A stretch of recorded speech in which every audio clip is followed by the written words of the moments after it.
Welcome to VSBM channel. VSBM channel subscriber பண்ணாதவங்க subscriber பண்ணிக்கோங்க. கூடவே இருக்கிற பெல் பட்டனை கிளிக் பண்ணிக்கோங்க. இன்றைக்கி இந்த கிளாஸால் ஒரு கிளாஸு பச்சரிசி ஊற வைக்கிறேன். ஒரு கிளாஸ் பச்சரிசி, இந்த கிளாஸ் 300 பிடிக்கும்.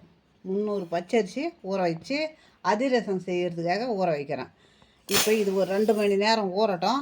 அப்புறமா இதை நல்லா கழுவி 3 தண்ணி 4 தண்ணி ஊற்றி கழுவி ஊற வச்சிடும். ஊற வச்சுட்டு அதுக்கப்புறமா இதை எப்படி நம்ம மாவு தயார் பண்ணுறதுன்றதை அப்புறம் பார்க்கலாம். விஎஸ்பிஎம் சேனல் சப்ஸ்கிரைபர் பண்ணாதவங்க சப்ஸ்கிரைபர் பண்ணிக்கோங்க. கூடவே இருக்கிற பெல் பட்டனை கிளிக் பண்ணிக்கோங்க. இன்றைக்கி போலி செய்கிறதுக்காக மைதா மாவு 1/4 கிலோ எடுத்துருக்குறேன். இந்த நாகா மைதா மாவு எடுத்துருக்குறேன். இல்லை நாகா இல்லை, இது ஆசீர்வா மைதா மாவு எடுத்துருக்குறேன். இது கோதுமை மாவுலேயும் செய்யலாம், மைதா மாவுலேயும் செய்யலாம். இல்லை கோதுமை மாவு பாதி போடலாம், மைதா மாவு பாதி போடலாம். இப்போ நான் முழுசாக மைதா தான் எடுத்துருக்குறேன். ஆசீர்வா மைதா எடுத்துருக்குறேன்.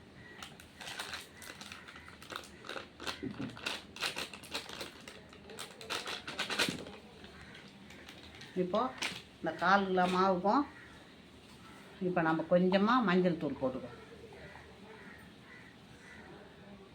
மஞ்சள் தூள்,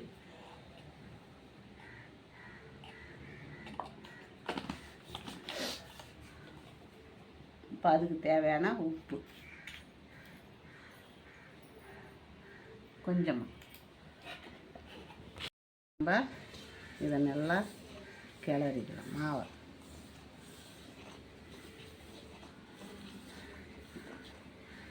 தண்ணி தெளித்து நம்ம சப்பாத்தி மாவு மாதிரி பேசிஞ்சிக்கலாம். இந்த பூரி மாவு மாதிரி, பூரி மாவுக்கு எப்படி பேசிக்கிறோம், கொஞ்சம் கட்டியாக இருக்கும். சப்பாத்தி மாவுக்கு எப்படி கொஞ்சம் லூஸாக, அந்த மாதிரி பேசிஞ்சிக்கலாம். சப்பாத்திக்கு பேசிக்கிற மாதிரி கொஞ்சம் லூஸாக.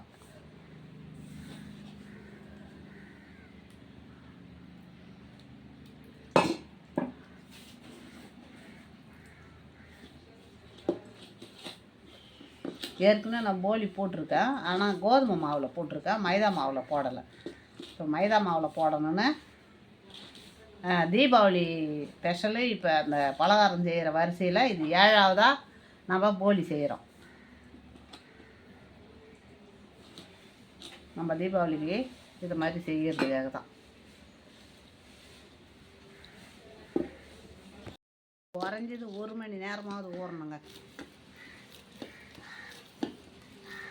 இந்த அளவுக்கு லூஸாக தான் இருக்கணும்.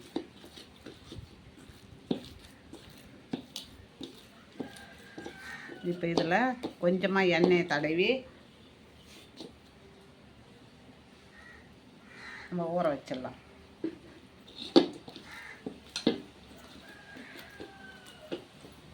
இது அப்படியே 1 மணி நேரம் ஊறிங்க அடகட்டும். இதுக்கு நம்ம பூரணம் ரெடி பண்ணிக்கலாம்.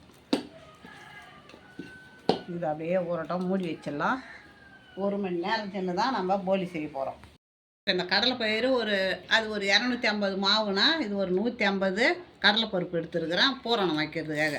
இதை நல்லா கழுவிட்டு ஒரு 4-5 ஊற வைக்கல, ஒரு 4-5 விசில் விட்டு நம்ம இந்த பூரணத்தை ரெடி பண்ணிடலாம். இப்போ அரைச்சி இப்போ 5 விசில் விட்டு அந்த கடலைப்பருப்பை இப்போ மிக்சியில் போட்டு அரைச்சி எடுத்துன்னு வந்துருக்குறேன். இப்போ அதுக்கு தண்ணி ஊற்றி வெல்லத்தை பாகு காய்ச்சிக்கலாம். கொஞ்சமாக போதும்.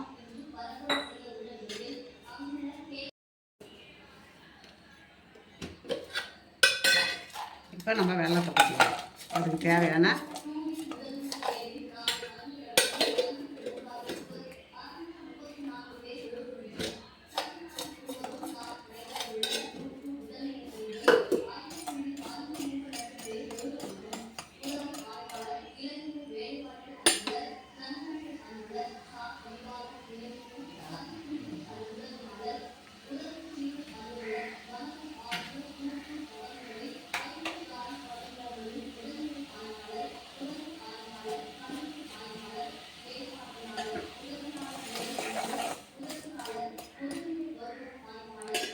வெல்லம். இது வடிகட்ட தேவையில்லை. இப்போ நம்ம நெய் கொஞ்சம் போட்டுருக்கோம்.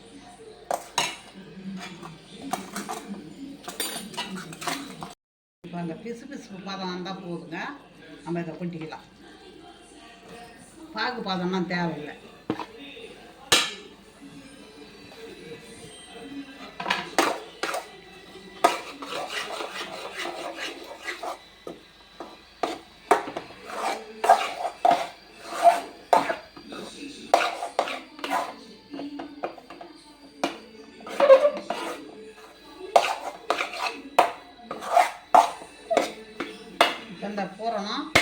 அப்படியே ஆறட்டும்.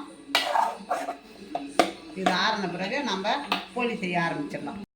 1 மணி நேரம் ஆகிப்போச்சு பாருங்கள். 1 மணி நேரம் ஆகிடுது. இப்போ நம்ம அந்த பூரணத்தை உருண்டை பிடிச்சி வச்சுருக்குறோம். எல்லாமே உருண்டை. இப்போ நம்ம தட்டிக்கலாம்.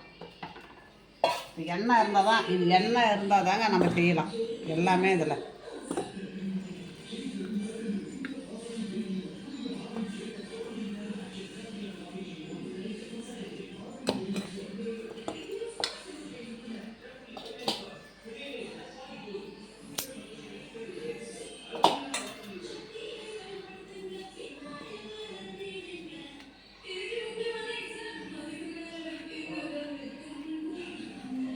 நல்லா பிடிச்சி உருண்டைய தட்டிக்கலாம்.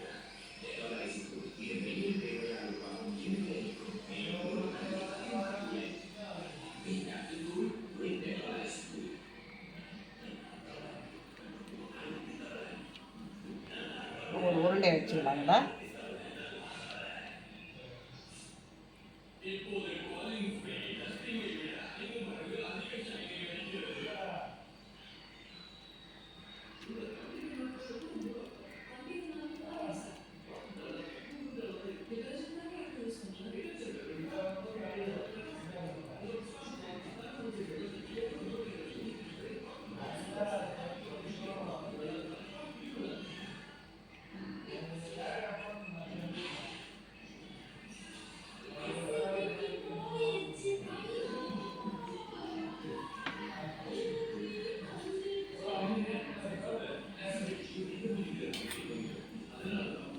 எண்ணெய் இருந்தால் தாங்க இது, எண்ணெய் தான்,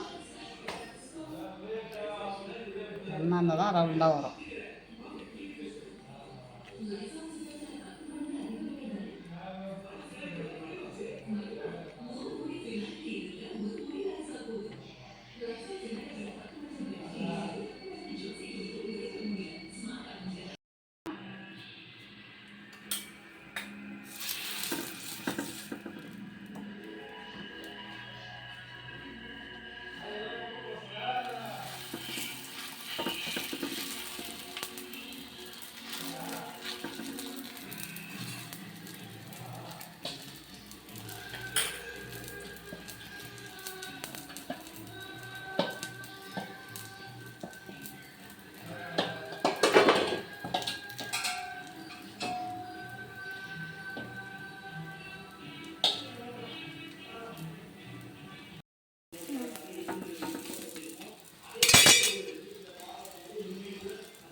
இது மாதிரி வச்சு ரவுண்டாக தட்டிக்கணும்.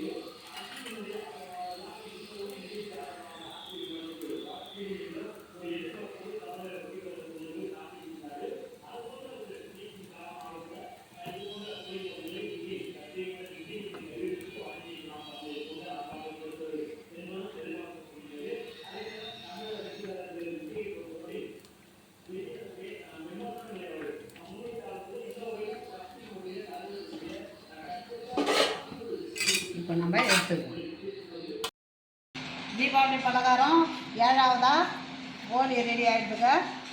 இந்த போலியை நீங்களும் வீட்டில் செய்து பாருங்கள், சூப்பராக இருக்கும். பாருங்கள் எப்படி இருக்குது பாருங்கள், எப்படி அருமையாக இருக்குது பாருங்கள். இந்த மாதிரி நீங்களும் செய்யுங்க, அருமையாக இருக்கும். இந்த போலியை நான் செய்த மாதிரியே நீங்களும் செய்யுங்க, நல்லாயிருக்கும். இது பிடிச்சிருந்ததுன்னா எனக்கு லைக் பண்ணுங்கள், கமெண்ட் பண்ணுங்கள், சப்ஸ்கிரைப் பண்ணுங்கள்.